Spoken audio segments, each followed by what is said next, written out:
The person we do remember is Langston Hughes. I don't have to say much about Langston Hughes because we all know about him, but Langston Hughes lived from 1902 to 1915 in East Lawrence. And he lived with his grandmother. And he knew what was going on there. And he lived with an uncle too, who's probably this guy standing behind him. So Langston Hughes made something out of not a very good situation. That was the reason it wasn't a very good situation. That was the KKK club at KU, okay?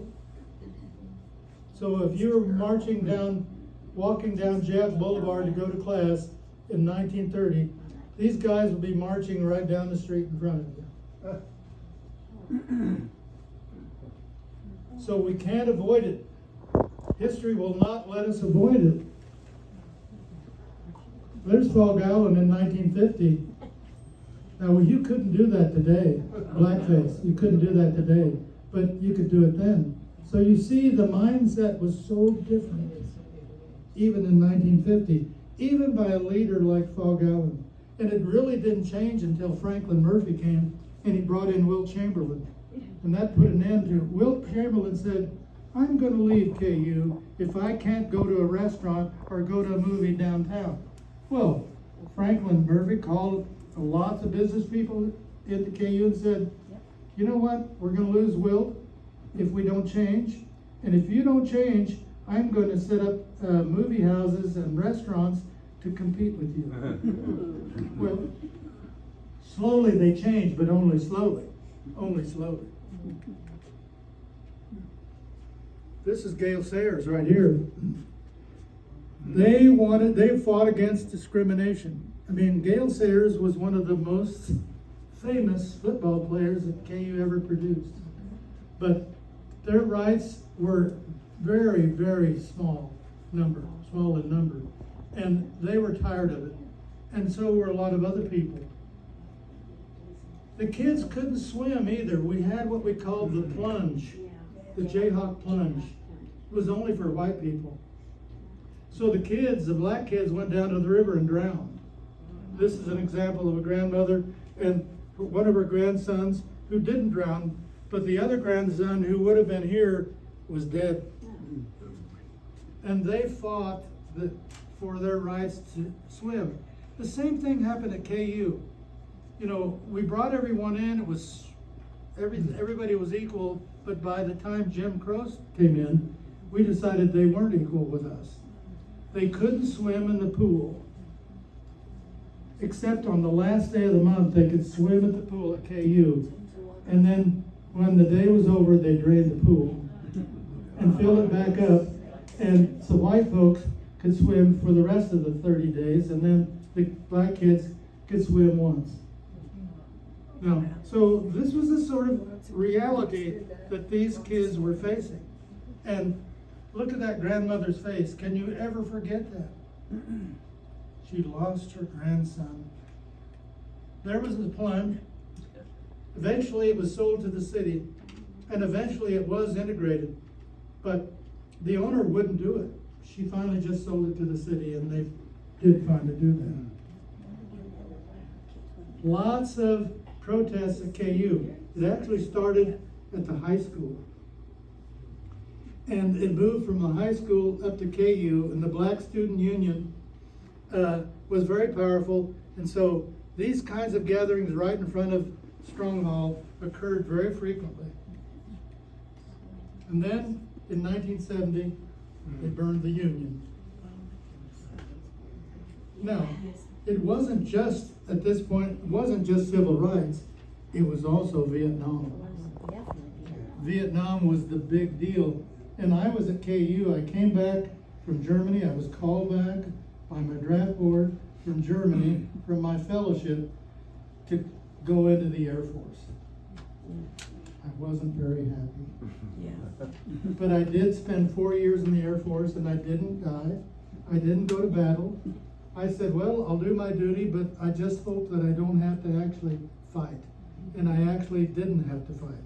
I ended up as an aide to a 3-star general in the Philippines instead. Anything can happen in the And I did not end up like many of the guys did end up.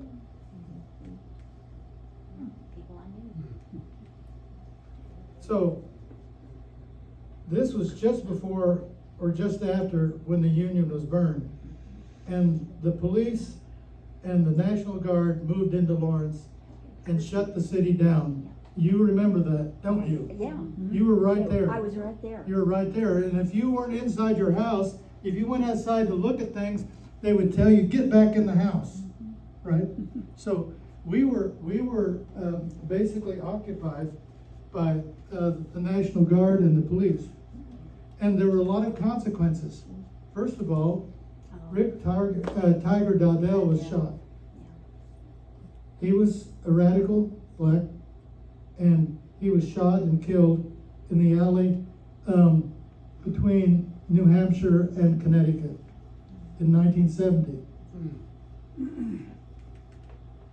There's his funeral at 9th and Vermont. You know, you take the turn right here at Sweet Fields now, right here.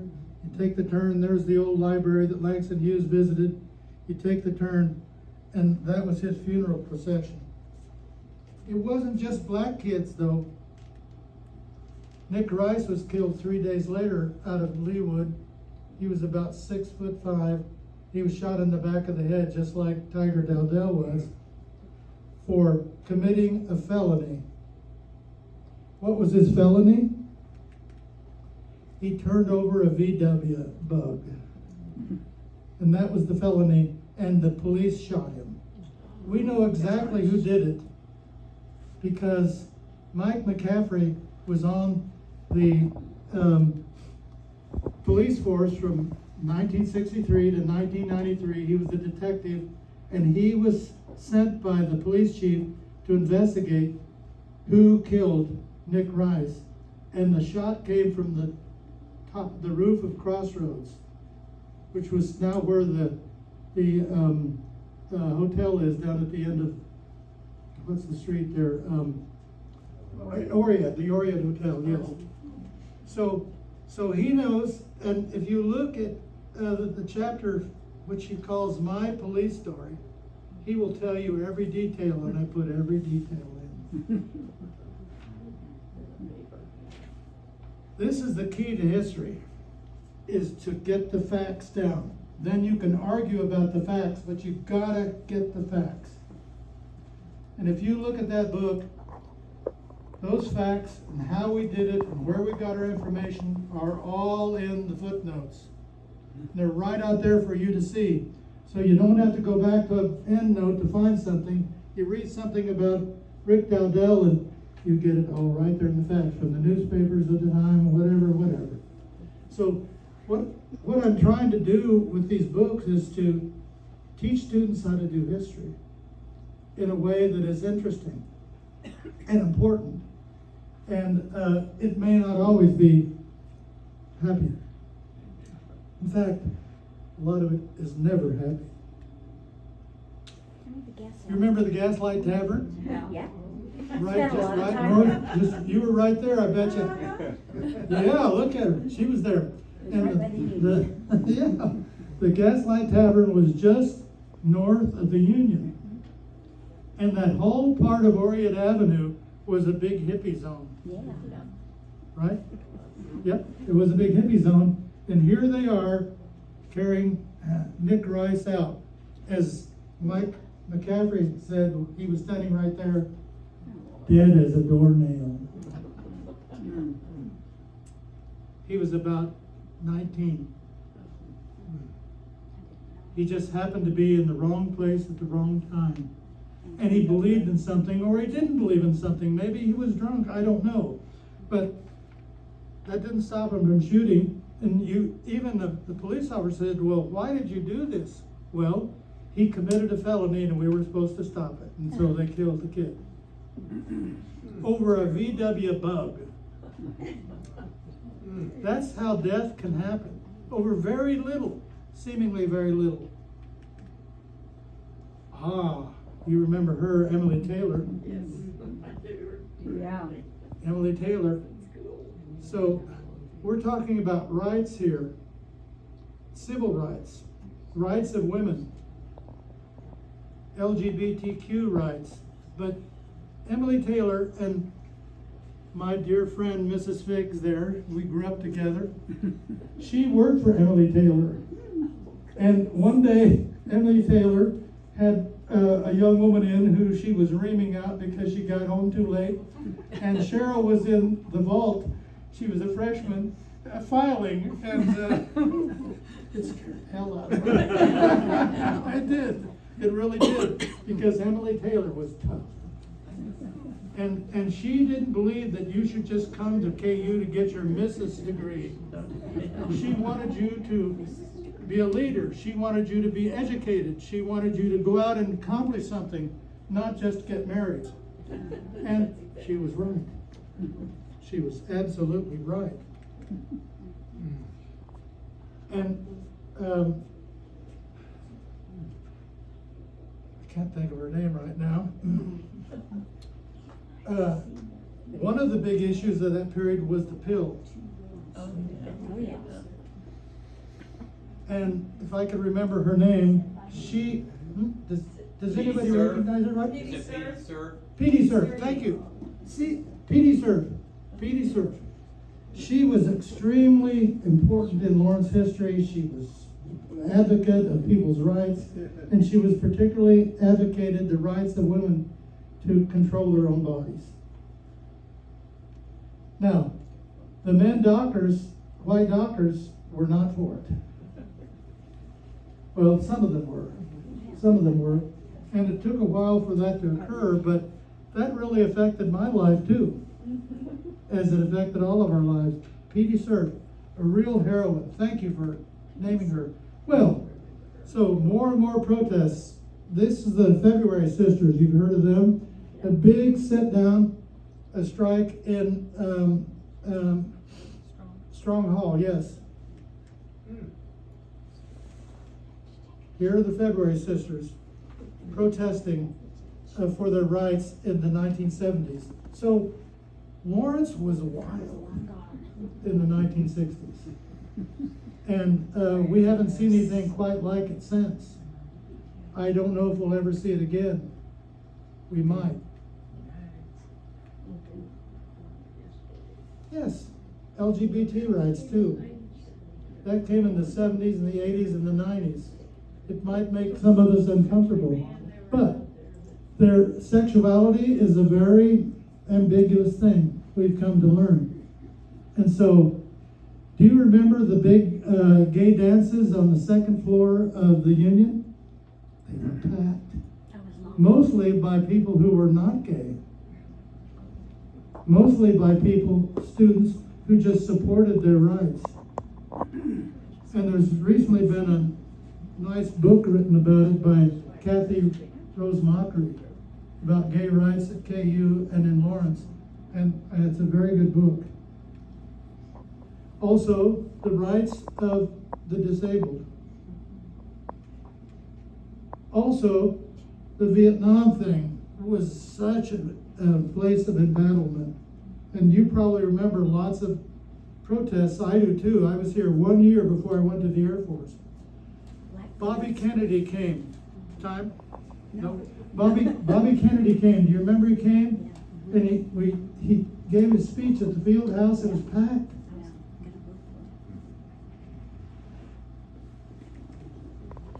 Well, it may have been packed, but there were lots of heroes here. All of these guys right here fought in Vietnam. I don't mean they just went and typed letters for the general like I did. They fought in the trenches. They fought in the North Vietnamese end zone. They fought. And you know some of these people. You probably know who Marty Kennedy was, or is. Remember Marty Kennedy? Marty Kennedy, Good friend. his whole platoon was killed by friendly fire. He was on the other side of the hill because he was a radio man. And he heard that whole platoon being destroyed. He's never been the same. Do you know John Solbach? Ever heard of John Solbach? John Solbach was an 18-year-old kid out of Wisconsin. he had heard John F. Kennedy's ask not what your country can do for you, ask what you can do for your country. These kids were 18 years old, they were idealistic, they all went to the Marine Corps. Within a year, they were looking at each other in the middle of the jungles, and their friend just had their head shut off. And they wondered, what are we doing here? Yeah. But they still were proud of their service. But they all came back very anti-war. Very anti-war.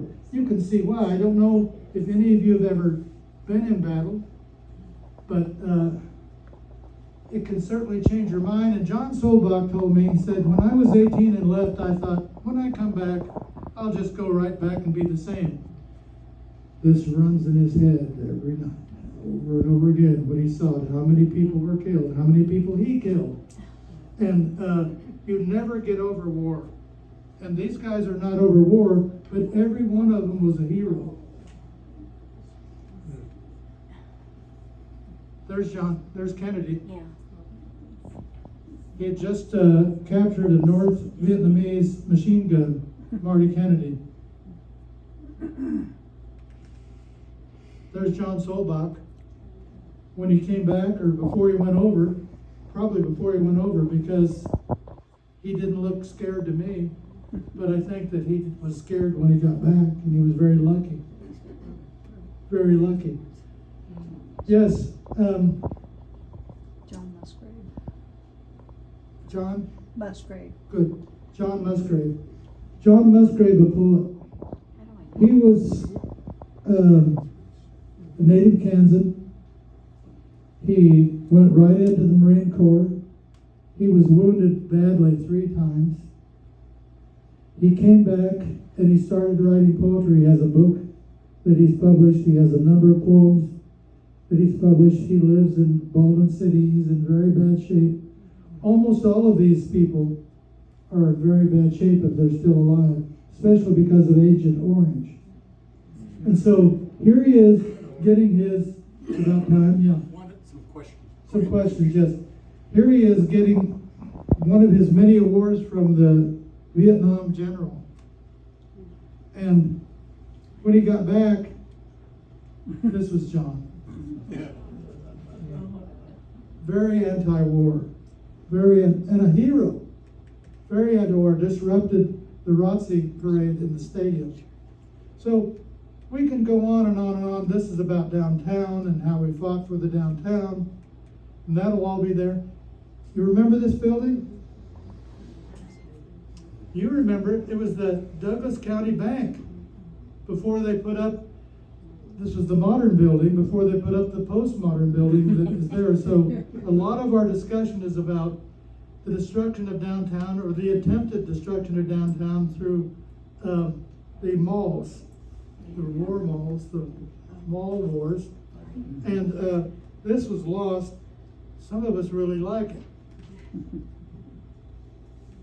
But there was a lot of destruction along Kentucky Street, which created the historic preservation movement in Lawrence.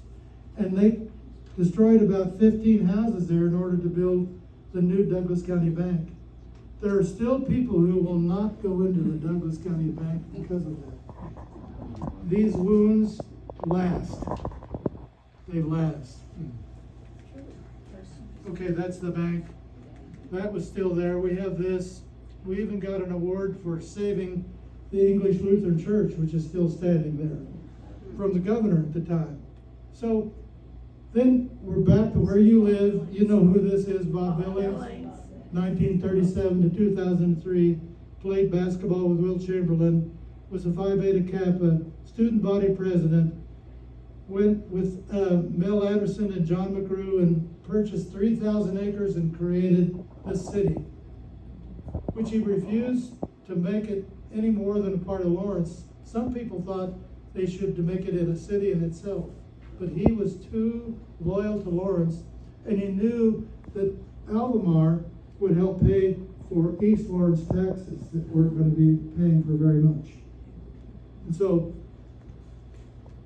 he was quite a guy.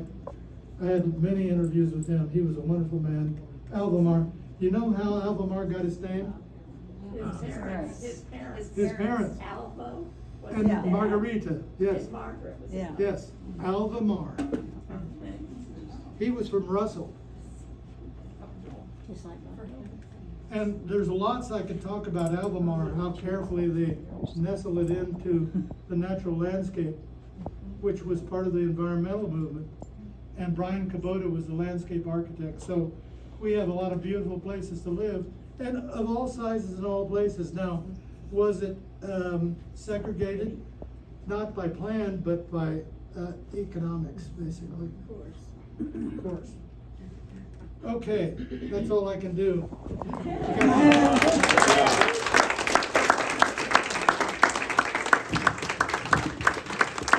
Thank you for letting me know.